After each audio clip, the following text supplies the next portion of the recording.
1 Samuel 21. David went to Nob, to Ahimelech the priest. Ahimelech trembled when he met him, and asked, "Why are you alone? Why is no one with you?" David answered Ahimelech the priest, "The king sent me on a mission and said to me, 'No one is to know anything about the mission I am sending you on. As for my men, I have told them to meet me at a certain place. Now then, what do you have on hand? Give me 5 loaves of bread, or whatever you can find.' But the priest answered David, 'I don't have any ordinary bread on hand. However, there is some consecrated bread here, provided the men have kept themselves from women.' David replied, 'Indeed, women have been kept from us, as usual, whenever I set out. The men's bodies are holy, even on missions that are not holy. How much more so today?' So the priest gave him the consecrated bread, since there was no bread there except the bread of the presence that had been removed from before the Lord and replaced by hot bread on the day it was taken away. Now one of Saul's servants was there that day, detained before the Lord. He was Doeg the Edomite, Saul's chief shepherd. David asked Ahimelech, 'Don't you have a spear or a sword here?' 'I haven't brought my sword or any other weapon because the king's mission was urgent.' The priest replied, 'The sword of Goliath the Philistine, whom you killed in the valley of Elah, is here. It is wrapped in a cloth behind the ephod. If you want it, take it. There is no sword here but that one.' David said, 'There is none like it. Give it to me.' That day David fled from Saul and went to Achish, king of Gath. But the servants of Achish said to him, 'Isn't this David, the king of the land? Isn't he the one they sing about in their dances? Saul has slain his thousands, and David his tens of thousands.' David took these words to heart and was very much afraid of Achish, king of Gath. So he pretended to be insane in their presence, and while he was in their hands he acted like a madman, making marks on the doors of the gate and letting saliva run down his beard. Achish said to his servants, 'Look at the man. He is insane. Why bring him to me? Am I so short of madmen that you have to bring this fellow here to carry on like this in front of me? Must this man come into my house?' 1 Samuel 22. David left Gath and escaped to the cave of Adullam. When his brothers and his father's household heard about it, they went down to him there. All those who were in distress, or in debt, or discontented gathered around him, and he became their commander. About 400 men were with him. From there David went to Mizpah in Moab, and said to the king of Moab, 'Would you let my father and mother come and stay with you until I learn what God will do for me?' So he left them with the king of Moab, and they stayed with him as long as David was in the stronghold. But the prophet Gad said to David, 'Do not stay in the stronghold. Go into the land of Judah.' So David left and went to the forest of Hereth. Now Saul heard that David and his men had been discovered. And Saul was seated, spear in hand, under the tamarisk tree on the hill at Gibeah, with all his officials standing at his side.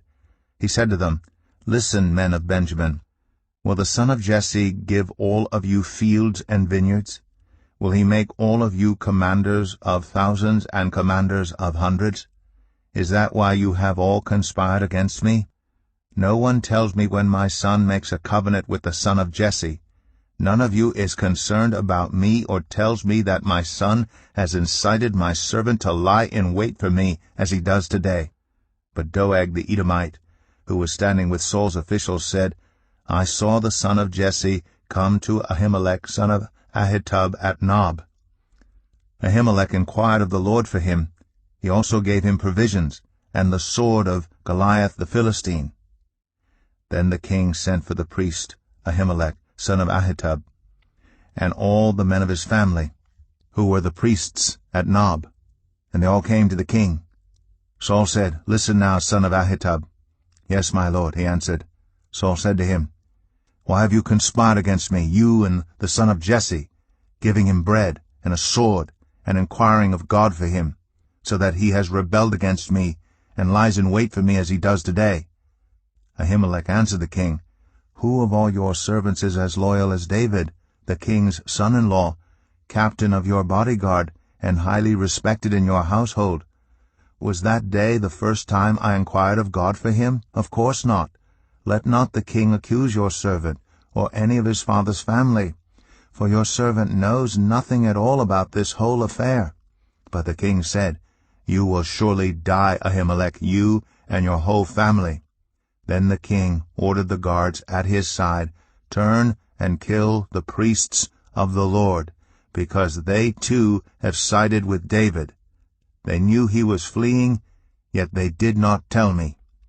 But the king's officials were unwilling to raise a hand to strike the priests of the Lord. The king then ordered Doeg, You turn and strike down the priests. So Doeg the Edomite turned and struck them down. That day he killed 85 men who wore the linen ephod. He also put to the sword Nob, the town of the priests, with its men and women, its children and infants, and its cattle, donkeys, and sheep. But one son of Ahimelech, son of Ahitub, named Abiathar, escaped and fled to join David.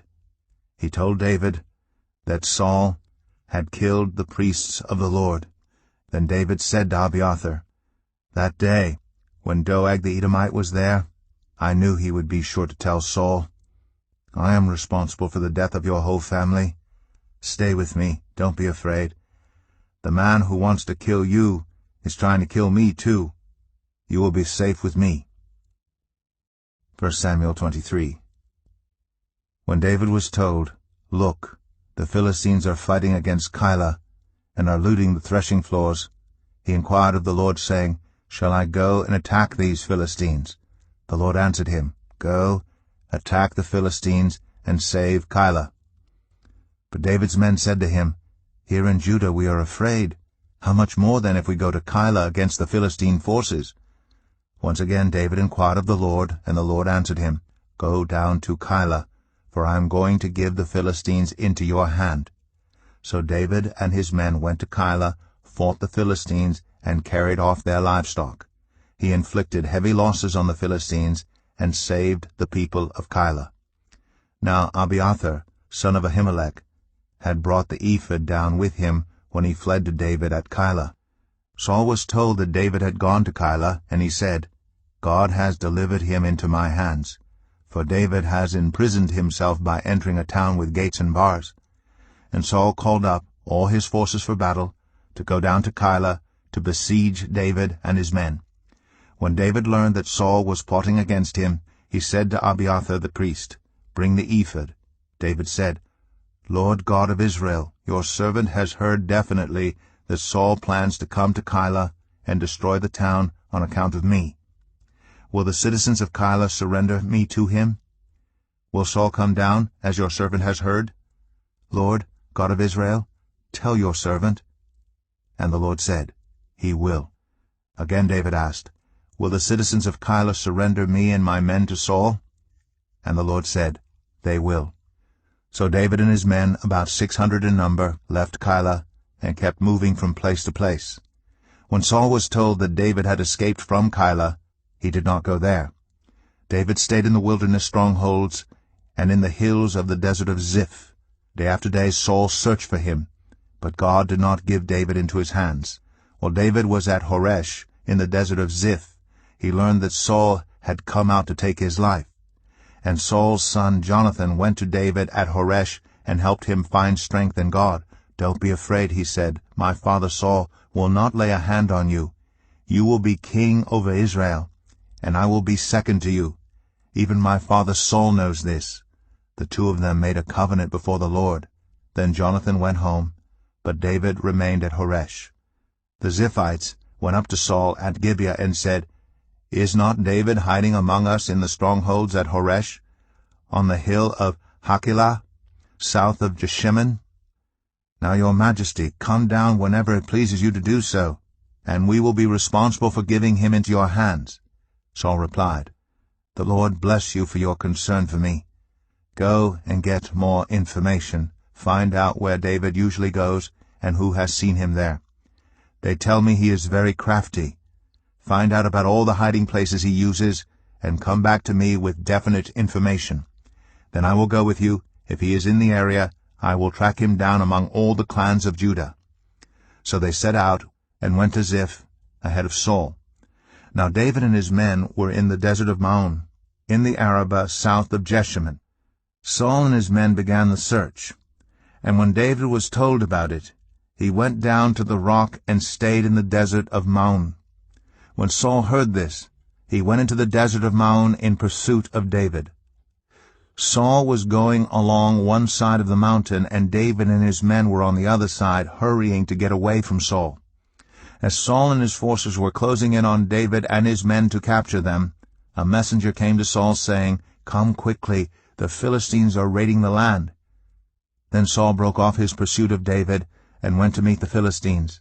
That is why they call this place Selah Hamalekath.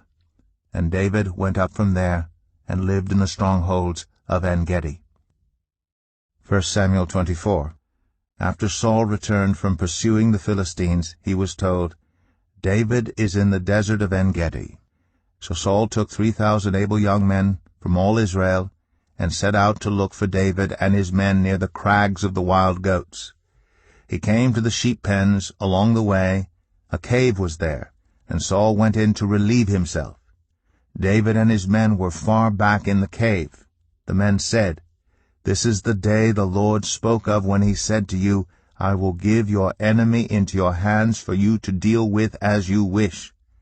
Then David crept up unnoticed and cut off a corner of Saul's robe. Afterward, David was conscience-stricken for having cut off a corner of his robe. He said to his men, "The Lord forbid that I should do such a thing to my master, the Lord's anointed, or lay my hand on him, for he is the anointed of the Lord." With these words David sharply rebuked his men and did not allow them to attack Saul. And Saul left the cave and went his way. Then David went out of the cave and called out to Saul, "My lord the king." When Saul looked behind him, David bowed down and prostrated himself with his face to the ground. He said to Saul, "Why do you listen when men say, 'David is bent on harming you'? This day you have seen with your own eyes how the Lord delivered you into my hands in the cave. Some urged me to kill you, but I spared you. I said, 'I will not lay my hand on my Lord, because he is the Lord's anointed.' See, my father, look at this piece of your robe in my hand. I cut off the corner of your robe, but did not kill you. See that there is nothing in my hand to indicate that I am guilty of wrongdoing or rebellion. I have not wronged you, but you are hunting me down to take my life. May the Lord judge between you and me, and may the Lord avenge the wrongs you have done to me. But my hand will not touch you. As the old saying goes, 'From evil doers come evil deeds.' So my hand will not touch you. Against whom has the king of Israel come out? Who are you pursuing? A dead dog? A flea? May the Lord be our judge and decide between us. May he consider my cause and uphold it. May he vindicate me by delivering me from your hand." When David finished saying this, Saul asked, "Is that your voice, David, my son?" And he wept aloud. "You are more righteous than I," he said. "You have treated me well, but I have treated you badly. You have just now told me about the good you did to me. The Lord delivered me into your hands, but you did not kill me. When a man finds his enemy, does he let him get away unharmed? May the Lord reward you well for the way you treated me today. I know that you will surely be king, and that the kingdom of Israel will be established in your hands. Now swear to me by the Lord that you will not kill off my descendants or wipe out my name from my father's family." So David gave his oath to Saul. Then Saul returned home, but David and his men went up to the stronghold. As we close out of the video today, I would like to bring your guys' attention to both my merch shop and my shop. Now, both of these I've been working on for quite some time. I started my merch shop, I believe, in 2021, something around there. And my shop I started just last year. both have not been doing very well at all, but I figured I would bring it to your guys' attention. Both of them have great items that you might love and you may want. So the links will be in the description of the video for both of those. So if you're interested in what I might have on both of them, go ahead and check it out. Anyways, I will see you guys later. Goodbye.